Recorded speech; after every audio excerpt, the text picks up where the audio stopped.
Good morning friends. இந்த வீடியோல நாம பார்க்க போற grammar portion identifying sentence pattern. Identifying sentence pattern. இதான் இந்த வீடியோல நம்ம பார்க்க போறோம். Sentence pattern அப்படின்னா உங்களுக்கு தெரிஞ்சதான் SVO, SV, SVOA, SVOO, SVOC இந்த மாதிரிலாம் இருக்கும் இல்லையா? Subject, verb, object, complement. இந்த நாளையும் subject, verb, object, complement, adjunct இந்த அஞ்சையும் வச்சு ஒரு சென்டென்ஸை என்னென்ன மாதிரியான பேட்டர்ன்ல உருவாக்கலாம் என்பதுதான் இந்த ஐடென்டிஃபையிங் சென்டென்ஸ் பேட்டர்ன். முதல்ல இந்த ஐந்தை பற்றியே நாம தெரிஞ்சுக்கணும். முதல்ல சப்ஜெக்ட். இந்த சப்ஜெக்டை எஸ் அப்படின்னு நம்ம குறிக்கிறோம். சப்ஜெக்டை எஸ்ன்னு குறிக்கிறோம். இந்த சப்ஜெக்ட்ங்கிறது நவுன். Noun and pronoun. இந்த நவுன் அண்ட் ப்ரோனவுன் இது ரெண்டையும் தான் நம்ம சப்ஜெக்ட் அப்படின்னு சொல்றோம். இப்ப நவுன் அப்படின்னா பெயர் சொல். ஒரு ஆளினுடைய பெயரா இருக்கலாம், ஒரு பொருளினுடைய பெயரா இருக்கலாம், ஒரு அனிமலினுடைய பெயரா இருக்கலாம், ஒரு பேர்டினுடைய பெயரா இருக்கலாம், ஒரு இடத்தினுடைய பெயரா இருக்கலாம். எதுவாக இருந்தாலும் அதை நாம நவுன் அப்படின்னு சொல்றோம்.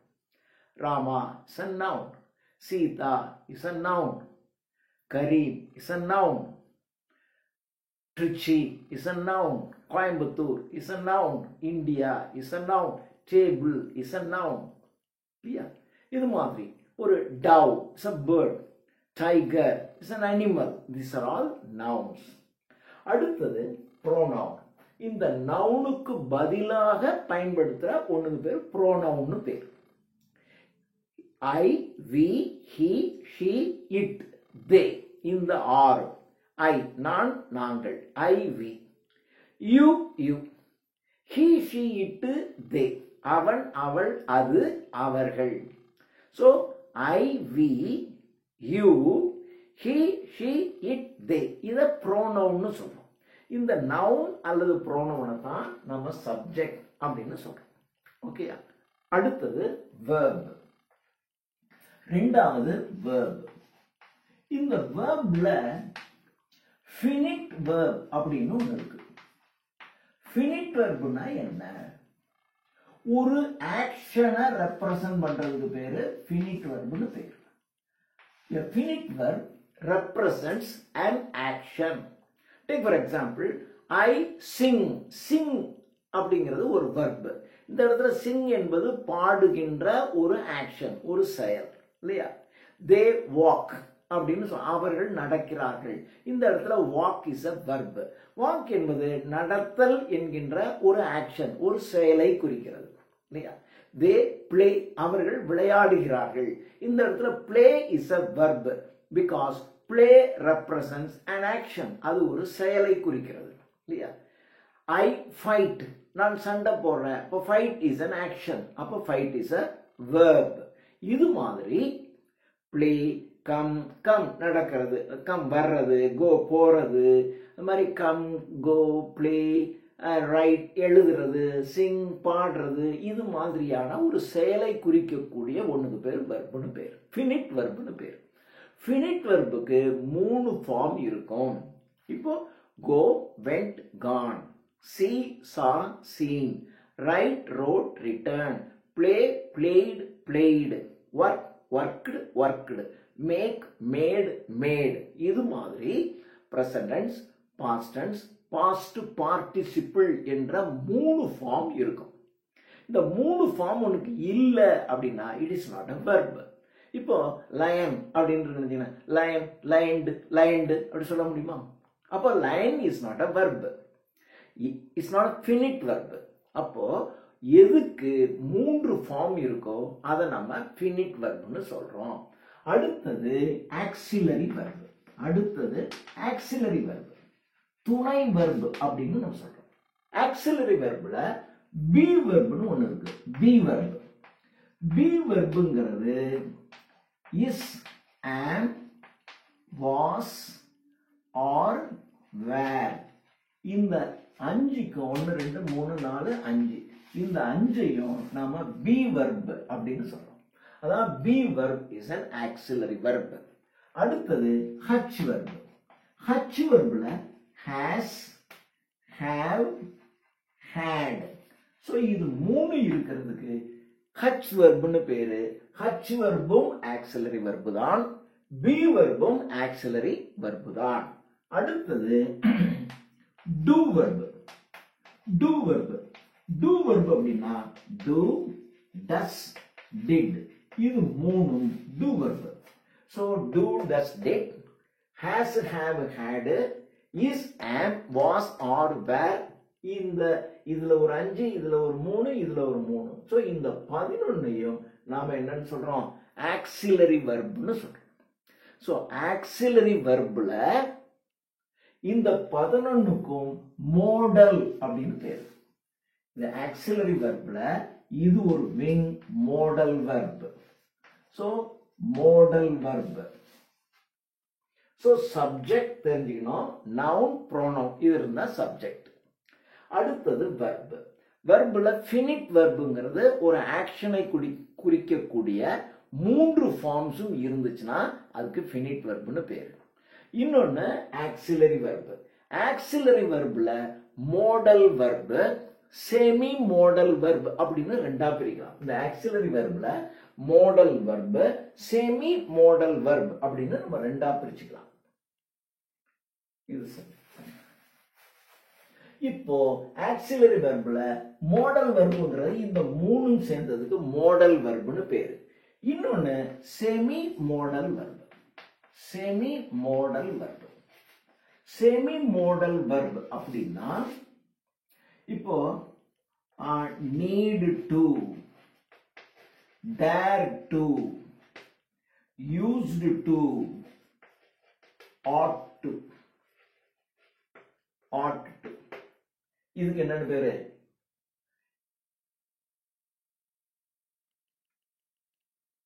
so இதுக்கு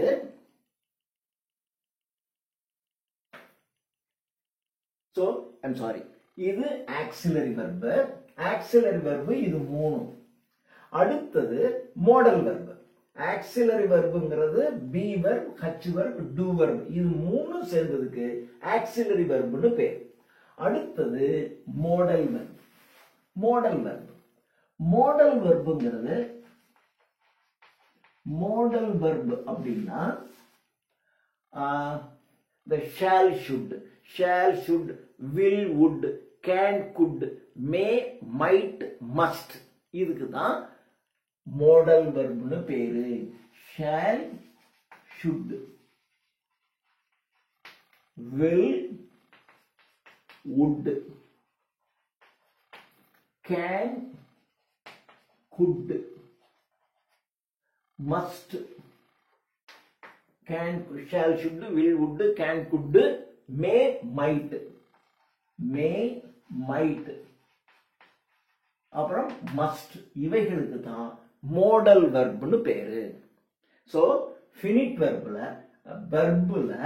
finite verbனு ஒண்ணு இருக்கு. அடுத்தது auxiliary verb, அடுத்தது மூணாவது modal verb, நாலாவது semi modal verb அப்படின்னு மொத்தம் 4 வகையாக verb நம்ம பிரிச்சுக்கலாம். so finite verbங்கிறது it represents an action. auxiliary verbங்கிறது be verb, h verb, do verb இதுக்கு பேரு auxiliary verbனு பேரு. modal verbங்கிறது shall, should, will, would, can, could, may, might, must இதற்கு modal verbனு பேரு. semi modal verbங்கிறது need to, I need to go, I used to play, they ought to come. இது மாதிரி need to, dare to, used to, ought to இது நாலுக்கும் semi modal verbனு பேரு. so இது தெரிஞ்சுக்கங்க.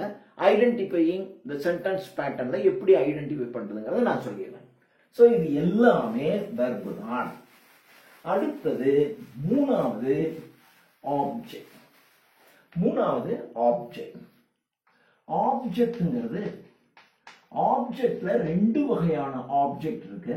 ஒன்னு direct object, இன்னொன்னு இன்டைரக்ட் ஆப்ஜெக்ட். இத DO அப்படின்னு சொல்லுவாங்க. அல்லது எதா இருந்தாலும் ஓன்னு போட்டா கூட போதும். அது ஸ்பெசிபிக்கா சொல்லணும்னா இத டிஓ, இத ஐஓ அப்படின்னு சொல்லலாம். Direct object, indirect object.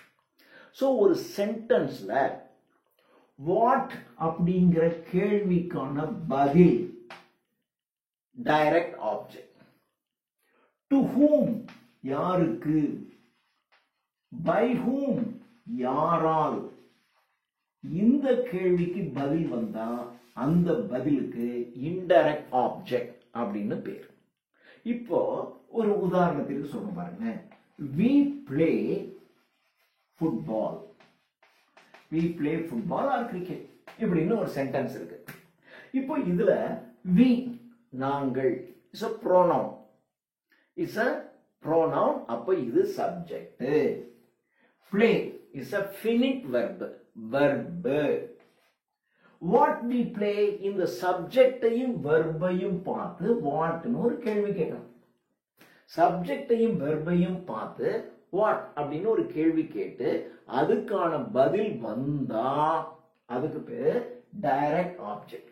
What we play நாங்கள் என்ன விளையாடுகிறோம், ஃபுட்பால்னு ஒரு பதில் வருது. So this is object. ஓன்னு போட்டாவே போதும். ரொம்ப ஸ்பெசிபிக்கா வேணும்னா டிஓ, டைரக்ட் ஆப்ஜெக்ட் அப்படின்னு போடலாம். Okay, right. அடுத்தது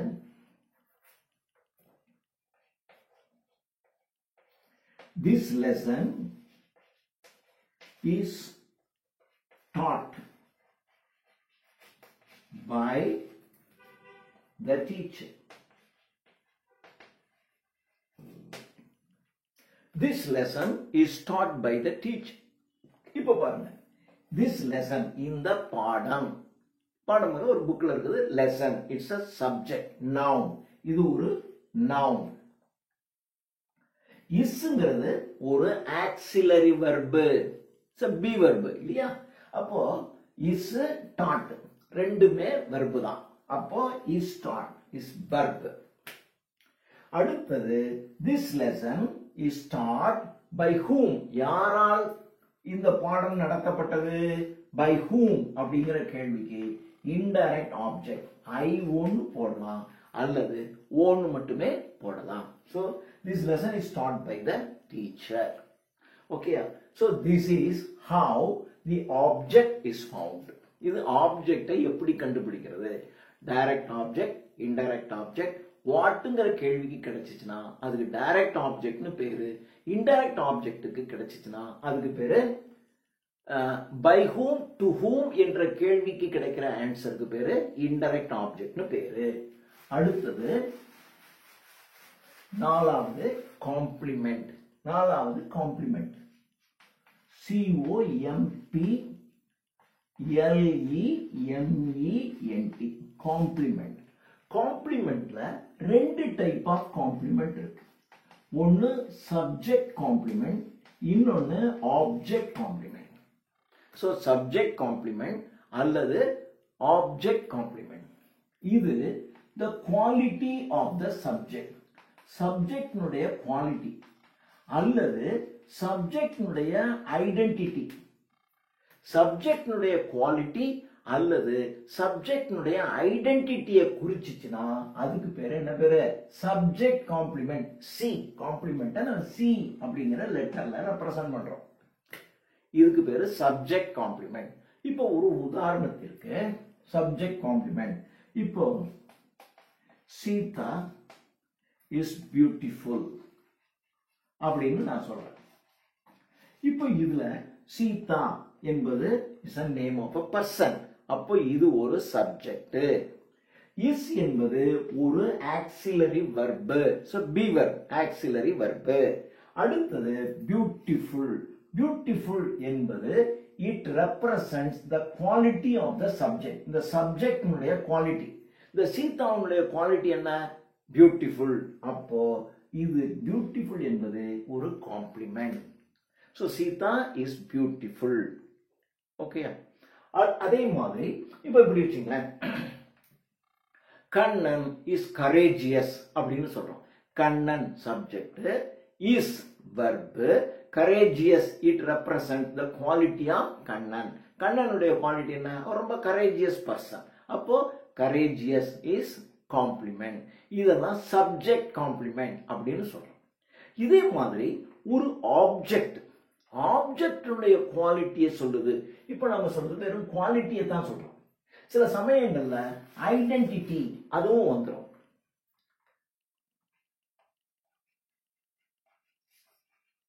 Kamala is my wife இப்படின்னு சொல்றீங்க. இப்போ கமலா இஸ் சப்ஜெக்ட், இஸ் என்பது ஒரு ஆக்சிலரி வெர்ப். கமலாவுடைய ஐடென்டிட்டி அடையாளம், கமலாவுடைய அடையாளம் என்ன? கமலாவுடைய அடையாளம் மை வைஃப். அப்போ மை வைஃப் என்பது சப்ஜெக்ட் காம்ப்ளிமெண்ட், சப்ஜெக்ட் காம்ப்ளிமெண்ட். இதே மாதிரி ஒரு ஆப்ஜெக்ட்டுக்கு ஐடென்டிட்டி ஆப்ஜெக்டினுடைய குவாலிட்டியை சொல்லுதுன்னு வச்சுங்களேன். இப்போ இப்படி இருக்குன்னு வச்சுங்களேன். we hunt a ferocious tiger அப்படின்னு சொல்றேன். we hunt a hunted எப்படி வச்சுங்களேன். we hunt நாங்கள் வேட்டையாடுகிறோம், வேட்டையாடினோம் எப்படி we hunted a ferocious tiger அப்படின்னு சொல்றேன். இப்போ இதுல வி என்பது சப்ஜெக்ட் இல்லையா? வி என்பது ஒரு சப்ஜெக்ட், இஸ் a pronoun இல்லையா? இது சப்ஜெக்ட். இது ஒரு finite verb. hunt, hunted, hunted மூணு ஃபார்ம் இருக்கு இல்லையா? hunt வேட்டையாடின present tense, hunted past tense, hunted past participle. so hunted என்பது ஒரு verb. இப்போ வாட் வி ஹண்டட், நாங்கள் எதை வேட்டையாடினோம்? நாங்க ஒரு டைகரை வேட்டையாடினோம். அப்போ டைகர் என்பது ஒரு ஆப்ஜெக்ட். என்ன ஆப்ஜெக்ட்? Direct object. வாட்ங்கிற சப்ஜெக்டையும் வெர்பையும் சேர்த்து வாட்னு ஒரு கேள்வி கேட்டீங்கன்னா என்ன பதில் வருதோ அதுக்கு பேரு டைரக்ட் ஆப்ஜெக்ட்னு சொல்லிருக்கேன். அப்போ வாட் வி ஹண்டட், நாங்க எதை வேட்டையாடினோம்? டைகர். அப்போ டைகர் என்பது ஒரு direct object. we can simply mark it as o. ஓன்னு போடலாம், டி ஓன்னு போடலாம். ஓகே. இப்போ the ferocious, ferociousங்கிறது ரொம்ப ஒரு மூர்க்கத்தனமான, ஒரு வெறி பிடிச்ச, கோபம், ரொம்ப கோபமாக இருக்கிற டைகர். so இந்த ferocious என்பது it represents the quality of this object. இந்த ஆப்ஜெக்ட்னுடைய குவாலிட்டியை குறிக்கிறது. டைகர்னுடைய குவாலிட்டி, டைகர்னுடைய என்ன மாதிரியான குவாலிட்டி அந்த டைகருக்கு இருக்கு? ரொம்ப ஃபெரோசியஸ் டைகர் இல்லையா? அப்போ இந்த ஃபெரோசியஸ் என்பது complement.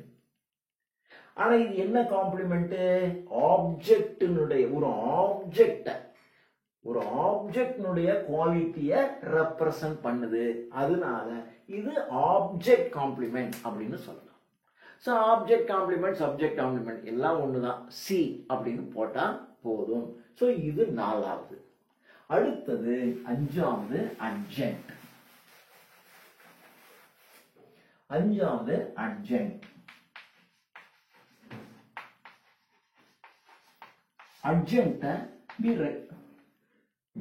we represent it as a adjunct அப்படின்னு சொல்றோம். adjunctங்கிறது where, when, why, when, where இந்த கேள்விக்கு ஒரு பதில் இருந்துச்சுன்னா அதை நம்ம என்னன்னு சொல்றோம்? adjunct அப்படின்னு சொல்றோம். why, whatங்கிற கேள்விக்கு கிடைச்சிச்சுன்னா அதுக்கான பதில் ஆப்ஜெக்ட். so why ஏன், எங்கே, why, when எப்பொழுது, where எங்கே, இந்த கேள்விக்கு கிடை how எவ்வாறு, இதையும் சேர்ப்போம். இந்த கேள்விக்கு கிடைக்கிற பதிலுக்கு பேரு அட்ஜெக்ட் அப்படின்னு பேரு. இப்போ ஒரு சென்டென்ஸ் பாருங்க. she sings a song on the stage. she sings a song on the stage அப்படின்னு சொல்றோம். இப்போ she என்பது ஒரு pronoun. அப்போ இது சப்ஜெக்ட். சிங்ஸ்ங்கிறது சிங், sang, sung இல்லையா? அப்போ மூணு ஃபார்ம் இருக்கு. அப்போ இது ஒரு verb. What she sings, அவள் என்ன பாடினாள்? A song, ஒரு பாடல் பாடினாள். அப்போ இது ஒரு ஆப்ஜெக்ட். வாட்ங்கிற கேள்விக்கு கிடைச்சிருக்கிறதுனால இது டைரக்ட் ஆப்ஜெக்ட். டி ஒன்னு போடலாம், வெறும் ஒன்னு போடலாம். சரி, இப்ப பாருங்க, where she sings a song, எங்க பாடினாவ? ஸ்டேஜ்ல பாடினா. ஸ்டேஜ்ல பாடினாளா, வீட்டுல பாடினாளா, கிளாஸ் ரூம்ல எப்படி இருக்கும்? இப்போ வேர், அப்போ வேர் எங்கே அப்படின்னா ஆன் தி ஸ்டேஜ். அப்போ ஆன் தி ஸ்டேஜ் வேர் என்ற கேள்விக்கு கிடைக்கிற பதில் அப்போ இது அட்ஜெக்ட். அப்போ இதனுடைய சென்டென்ஸ் பேட்டர்ன் SVOA. இப்ப பாருங்க, இப்ப இதே கேள்விக்கு ஆன் தி ஸ்டேஜுக்கு பதிலாக இப்படி வச்சுக்கிறேன்.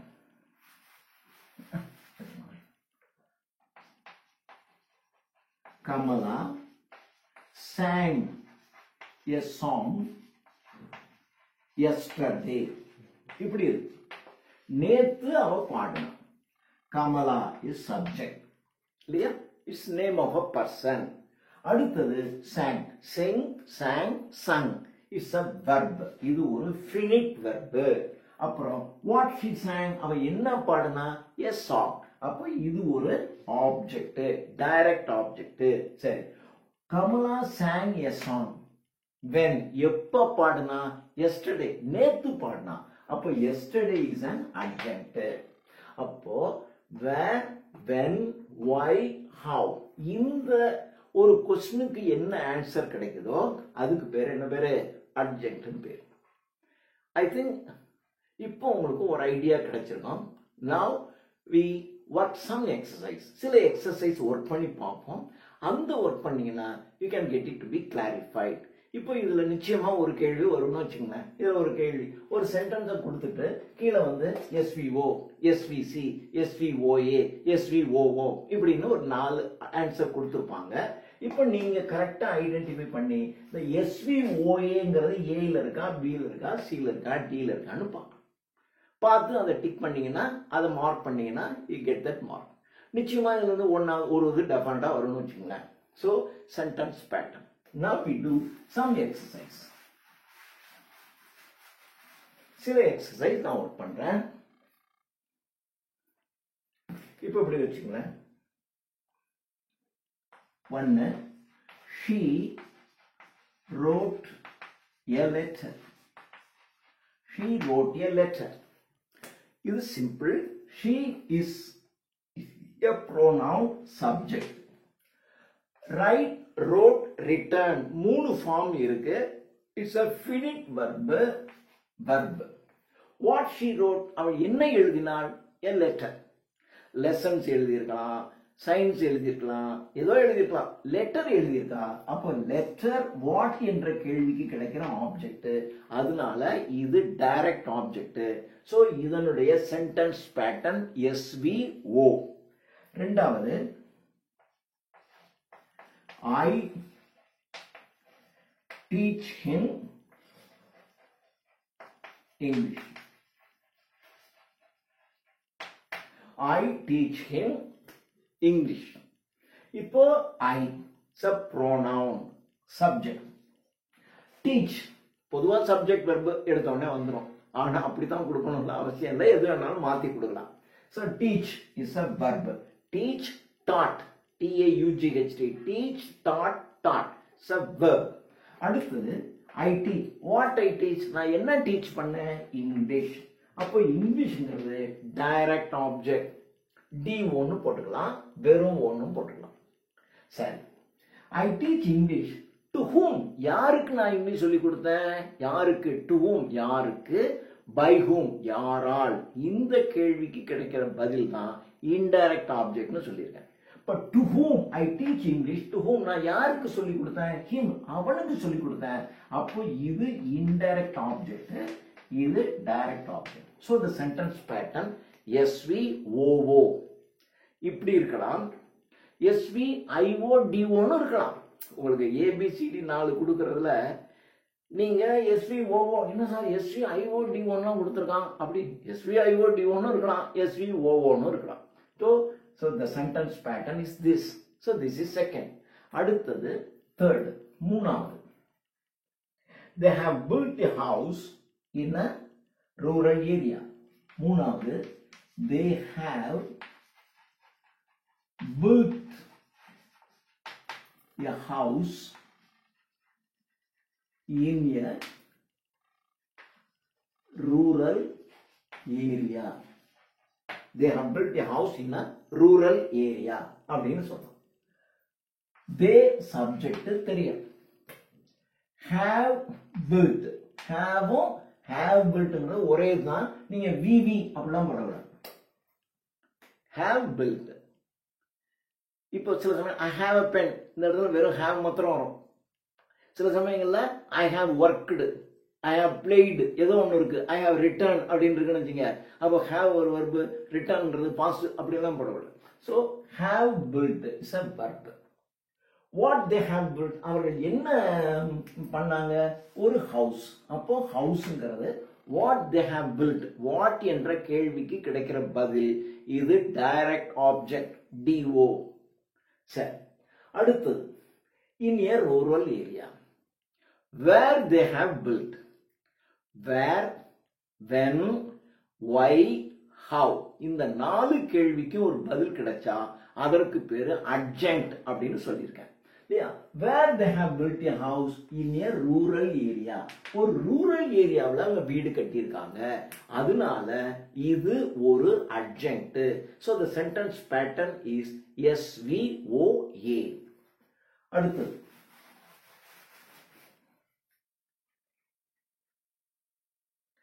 இப்போ she seems haughty. She seems haughty. இது 4வது sentence. She seems haughty. She is a subject. Okay. Seems na it appeared. அவளை பார்க்கிறதுக்கு ஒரு மாதிரி haughty, ஒரு ரஃபா முரட்டா கோபமா தெரியுது. She appears. Seems na appears. So seems என்பது verb. இப்போ ஹார்ட்டிங்கிறது அவளுடைய quality, ஷீனுடைய quality.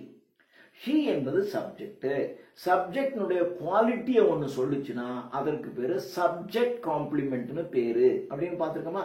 So subject complement. அதே மாதிரி ஒரு ஆப்ஜெக்டினுடைய குவாலிட்டி அல்லது ஒரு ஆப்ஜெக்டினுடைய ஐடென்டிட்டியை சொல்லுச்சுன்னா, ஒரு குவாலிட்டி அல்லது ஐடென்டிட்டியை சொல்லுச்சுன்னா அதுக்கு பேரு காம்ப்ளிமெண்ட்னு பேரு. இது சப்ஜெக்டினுடைய குவாலிட்டி, தரம் என்ன, அது என்ன மாதிரி அவள் வந்து ரொம்ப ஒரு மாதிரி ரஃப் அண்ட் டஃப் டைப். அப்போ இந்த ஹாட்டி என்பது அவளுடைய குவாலிட்டியை குறிக்கிறது. ஸோ இப்போ ஷீ இஸ் பியூட்டிஃபுல்னு சொல்றோம். அப்போ பியூட்டிஃபுல் என்பது ஷீனுடைய quality.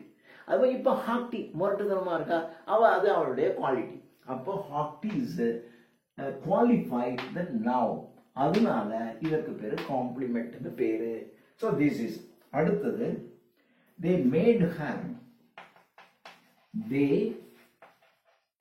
made her my secretary. They made her my secretary. They is a subject. Made ங்கிறது ஒரு verb. Make, made, made, finite verb. சரி, what they made, எதை அவங்க உருவாக்குனாங்க? ஹர், அவளை உருவாக்குனாங்க.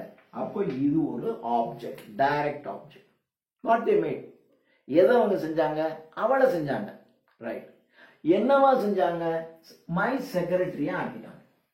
அப்போ இந்த இடத்துல பாருங்க, இந்த மை செக்ரட்டரி அப்படிங்கிறது தே மேட் ஹர், அவளை என்னுடைய செக்ரட்டரி ஆக்கிட்டாங்க. இப்போ அவதான் செக்ரட்டரி, என்னுடைய செக்ரட்டரி யாரு? ஹர். அப்ப ஹெர்ங்கிறதுனுடைய ஐடென்டிட்டி, ஹெர்னுடைய அடையாளம் என்ன? என்னுடைய secretary. Kamala is my wife. கமலாவுடைய ஐடென்டிட்டி என்ன? என்னுடைய வைஃப். இப்போ ஹெர், அவளுடைய ஐடென்டிட்டி என்ன? My secretary. என்னுடைய செக்ரட்டரி அவள். அப்போ இந்த ஆப்ஜெக்ட ஐடென்டிஃபை பண்ணுது, அதனால இது ஆப்ஜெக்ட் காம்ப்ளிமெண்ட். சோ இந்த பேட்டர்ன் SVOC என்கின்ற பேட்டர்ன். அடுத்தது பாத்தீங்கன்னா Sheela cooks very well. Sheela cooks very well.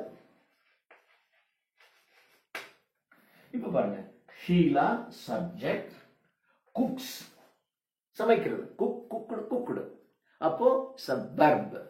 இப்ப பாருங்க very well. How she cooks. இப்ப நீங்க இது ஆப்ஜெக்ட்னு வச்சுக்கிட்டீங்களா, ஆப்ஜெக்ட்னா வாட்னு கேட்கணும், வாட் ஷி குக்ஸ். இப்ப அவள் ஃபிஷ் சமைச்சா, பிரியாணி சமைச்சா, ஷி குக்ஸ் பிரியாணின்னு இருக்குன்னு வச்சுங்களேன். அப்போ வாட் ஷி குக்ஸ் பிரியாணி. அப்போ பிரியாணிங்கிறது ஆப்ஜெக்ட் ஆயிடும். ஆனா ஷி குக்ஸ் வெரி வெல்னு வருது, அப்போ ஹவு ஷி குக்ஸ், அவ எப்படி பண்ணா, ரொம்ப நல்லா குக் பண்ணா.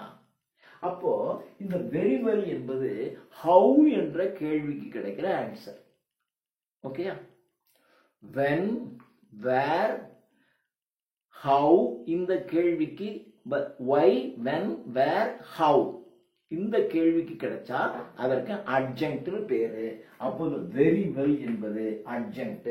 சோ இந்த சென்டென்ஸ் பேட்டர்ன் SVA. அடுத்தது இதே மாதிரி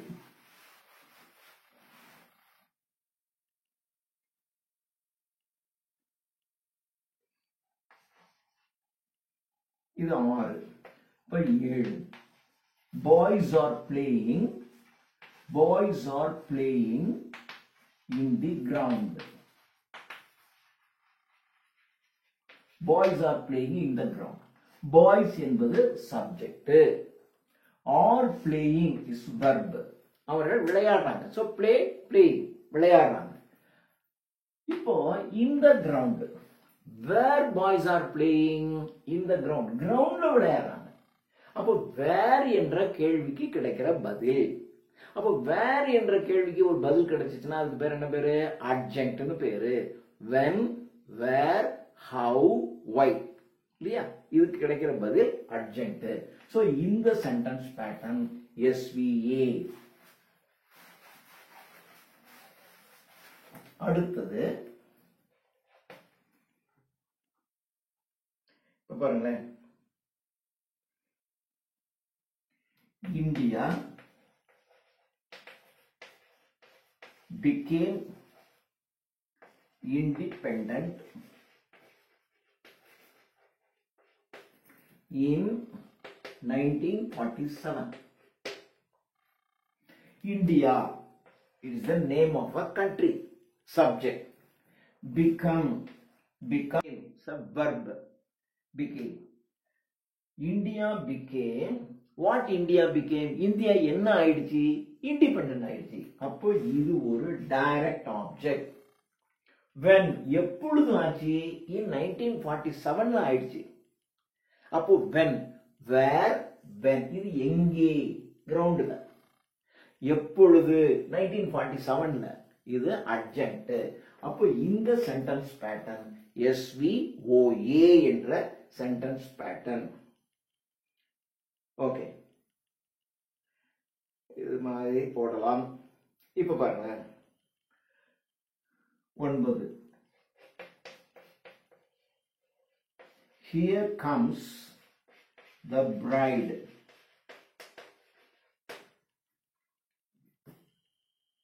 Here comes the bride. No sentence கொடுத்துட்டான். இதுக்கு என்ன பேட்டர்ன்? comes-ங்கிறது verb. இது தெரியும். இது ஒண்ணும் இல்ல. The bride comes here. The bride முன்னாடி இருக்குன்னா இது here. அப்படி சென்டென்ஸ் அப்படி மாத்தி போட்டலாம். The bride, brideனா மணப்பெண். மணப்பெண் இங்கே வருகிறாள். Here comes the bride. The bride comes hereங்கிறது தான் here comes the brideன்னு மாத்தி போட்டுக்கலாம். அப்ப the brideங்கிறது subject. Where the bride comes, bride எங்க வந்துட்டு இருக்கா? Here, இங்கே. அப்போ இங்கே என்பது அட்ஜங்க்ட். இந்த சென்டென்ஸ் பேட்டர்ன் AVS. உங்களுக்கு கேட்கும்போது இந்த மாதிரிலாம் கேட்கணும். வெறுமனே எஸ்விஓ எஸ்விஓஏ எஸ்விசி இப்படி தான் கேட்கணும்னு அவசியம் இல்லை. இப்படியே ஏதாவது மாற்றி அதுக்கு இங்கே போட்டு என்னான்னு கேட்டுரும். இப்போ இன்னொன்று கூட இந்த சங்கத்தில் பார்த்தேன் நான். இப்போ பாருங்க இந்த sentence 10. Tell me your name. Sentence என்னதான்? Tell me your name. இது என்னது? டெல்லுங்கிறது தெரியும். வி எப்பொழுதுமே ஒரு சென்டென்ஸ்ல வெர்பு முன்னாடி இருக்குன்னு வச்சுங்களேன், அதுக்கு வெர்பு முன்னாடி இருந்தா அதுக்கு முன்னாடி ஒரு சப்ஜெக்ட் மறைஞ்சிருக்குன்னு அர்த்தம். டெல் மீ யுவர் நேம், உன் பேரை சொல்லு அப்படின்னா என்ன? You tell me your name, நீ உன் பேரை எனக்கு சொல்லுன்னு அர்த்தம். அப்போ இங்க யூங்கிறது ஒன்று மறைஞ்சிருக்குன்னு நீங்க வச்சுக்கணும். சப்ஜெக்ட் ஒன்று இருக்கு. ஸோ இப்போ உங்களுக்கு கொடுத்துருக்கிறது டெல் தான், ஆனா முன்னாடி யூன்னு இருக்கணும். வாட் யூ டெல், இப்போ நீங்க எப்போ வாட் சப்ஜெக்டையும் வெர்பையும் சேர்த்து வாட் யூ டெல், நீங்க என்ன சொல்லுங்க? வாட் யூ டெல், நீங்க என்ன சொல்லணும்? Your name. அப்போ யுவர் நேம் என்பது ஆப்ஜெக்ட், டைரக்ட் ஆப்ஜெக்ட். ஓகே, சரி. To whom you tell your name, நீ யாருக்கு சொல்லணும்? மீ, எனக்கு சொல்லணும். அப்போ இது ஒரு இன்டைரக்ட் ஆப்ஜெக்ட். அப்போ இது இங்க யூங்கிறது நானா போட்டுக்கிட்டேன். You tell me your name, இதான் அந்த சென்டென்ஸ். எடுத்த உடனே க்ளோஸ் த டோர் அப்படின்னு சொன்னா என்ன அர்த்தம்? யூ க்ளோஸ் த டோர் அர்த்தம். அப்படிதானே அர்த்தம்? ஹீ க்ளோஸ் த டோருக்கு க்ளோஸ் த டோர்னு சொல்லுவாங்களா? எடுத்த உடனே ஒரு வெர்பு வந்துச்சு அப்படின்னா அதுக்கு முன்னாடி யூ ஒன்று மறைஞ்சிருக்குன்னு அர்த்தம் இல்லையா? அப்போ இந்த இடத்துல இது யூ கிடையாது, பட் டெல் தான். இதான் உங்களுக்கு கொடுத்துருக்கிறது. அப்போ டெல்ங்கிறது வெர்பு. வாட் யூ டெல், நீ என்ன சொல்ற? யுவர் நேம், உன்னுடைய நேம். இது direct object. To whom you tell your name, me, எனக்கு. அப்போ இது ஒரு இன்டைரக்ட் ஆப்ஜெக்ட். ஸோ இந்த சென்டென்ஸ் பேட்டர்ன் VOO இது மாதிரி கொடுத்துவிட்டு கீழே வந்து SVO SVA SVC VOOன்னு கொடுத்துருவான். நம்ம SVல தானே இருக்கோம் அப்படின்னு நினைச்சிட்டு எதையா டிக் பண்ணிட்டு இருப்போம். ஸோ ஞாபகம் வச்சுக்கணும், திஸ் இஸ் VOO டைப். அடுத்தது பாருங்க, we found the lecture boring. இப்போ we found the lecture boring. அந்த லெக்சர் எங்களுக்கு ரொம்ப போர் அடிக்குதுன்னு சொல்றோம். அப்போ we என்பது subject, ஃபவுண்ட்ங்கிறது find found found verb.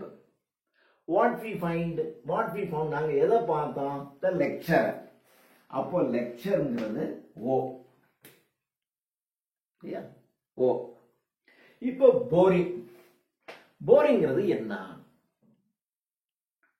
நீங்க ஒன்னொன்னா யோசிச்சு பாருங்க. டைரக்ட் ஆப்ஜெக்ட் உள்ள கேள்வி எல்லாம் கேட்டு பாருங்க, இன்டைரக்ட் ஆப்ஜெக்ட் உள்ள கேள்வி கேட்டு பாருங்க. இப்போ காம்ப்ளிமெண்ட் எடுத்துங்க. இந்த லெக்சர் தான் போரிங், அப்படிதானே? ஸோ போரிங்னுடைய லெக்சர்னுடைய குவாலிட்டி, இந்த லெக்சர்னுடைய குவாலிட்டி எப்படி இருக்கு? ரொம்ப போரா இருக்கு. அப்போ so the boring represents the quality of the object. ஆப்ஜெக்ட்னுடைய குவாலிட்டியை குறிக்குது, அதனால இது complement. so the sentence pattern is SVOC. இது தெரிஞ்சு வச்சுங்க. இப்போ இன்னொன்னு சொல்லுங்க.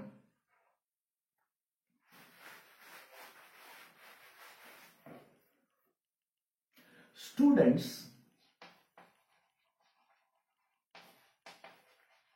asked the teacher. Students asked the teacher many questions. Many questions. Students asked the teacher many questions. Right. இப்போ நமக்கு தெரியும் student subject. Askedங்கிறது verb-னு தெரியும்.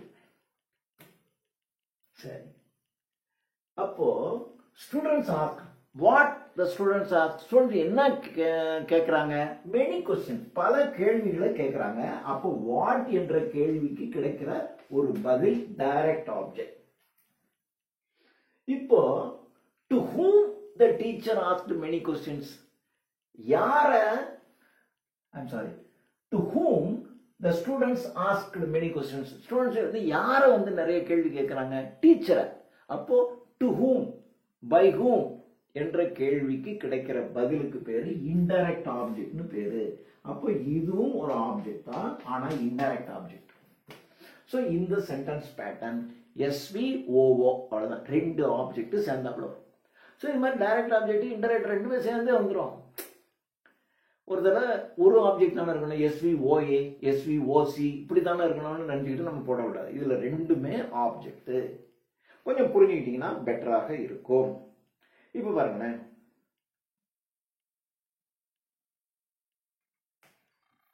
I had my dinner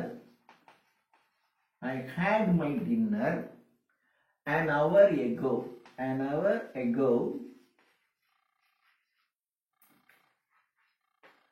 at the hotel. இப்படின்னு ஒரு சென்டென்ஸ் இருக்கு. I had my dinner an hour ago at the hotel. ஒரு மணி நேரத்துக்கு முன்னாடி நான் ஹோட்டல்ல என்னுடைய டின்னரை முடிச்சேன். ஓகே.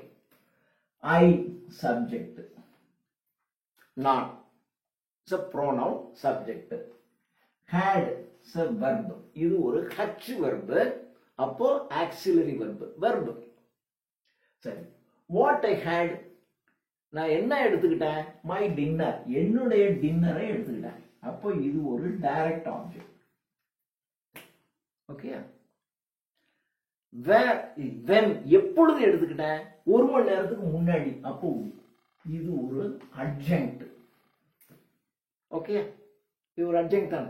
when எப்பொழுது நான் டின்னர் எடுத்துக்கிட்டேன்? ஒரு மணி நேரத்துக்கு முன்னாடி, காலையில், ஏதோ ஒன்று, நேற்று, இப்படியோ ஒன்று இருக்கலாம். when எப்பொழுது? நேற்று காலையில், ஒரு மணி நேரத்துக்கு முன்னாடி, ஒரு பதில். அப்போ இது ஏ. where I had my dinner an hour ago, ஒரு மணி நேரத்துக்கு முன்னாடி நான் எங்க அந்த டின்னர் எடுத்துக்கிட்டேன்? at the hotel. ஸோ இதுவும் ஒரு அட்ஜங்க்ட் தான்.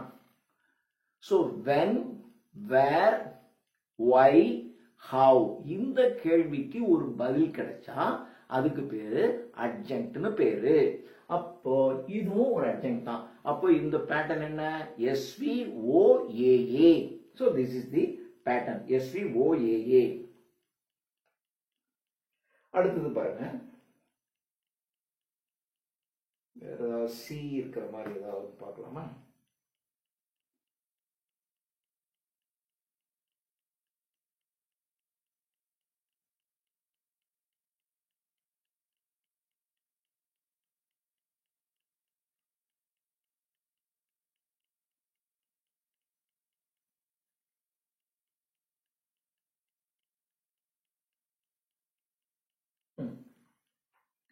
Her dress appears new. Her dress appears new. New, tidy, அழுக்கா இருந்துச்சு, ஃபிட்டா இருந்துச்சு, எப்படி வேணாலும் சொல்லுங்க. Her dress, அவளுடைய dress தான் இங்க subject. appears, appear, appeared, appeared is a verb. இப்போ new. நியூங்கிறது என்ன? நியூ என்பது நல்ல புதுசா இருக்கு. இது எது புதுசா இருக்கு? Dress புதுசா இருக்கு. அப்ப Dressனுடைய குவாலிட்டி, இந்த Dressனுடைய குவாலிட்டி தரம் எப்படி இருக்கு? புதுசா இருக்கு, அழுக்கா இருக்கு, அழகா இருக்கு, ஏதோ ஒண்ணு. அப்போ இந்த நியூங்கிறது it represents the quality of the subject. அப்போ இது subject complement. we mark it as C. அப்போ இந்த சென்டென்ஸ் பேட்டர்ன் SVC. ஓகே, போதும்னு நினைக்கிறேன். ஐ ஹோப் இது மாதிரியாக ஒரு சென்டென்ஸ் இப்ப நீங்களா இது மாதிரி நிறைய சென்டென்ஸ் எடுத்து எழுதி பாருங்க, ஈஸியா மார்க் பண்ணலாம். ஸோ நிச்சயமா இது ஒரு கேள்வி டஃப், ஏன்னா இது ஒரு சிலபஸ்ல ஒரு கேள்வி நிச்சயமா கேட்பான்னு எனக்கு தோணுது. அப்படி கேட்டாங்கன்னா நீங்க ஈஸியாக உங்களால மார்க் பண்ண முடியும். தேங்க்யூ.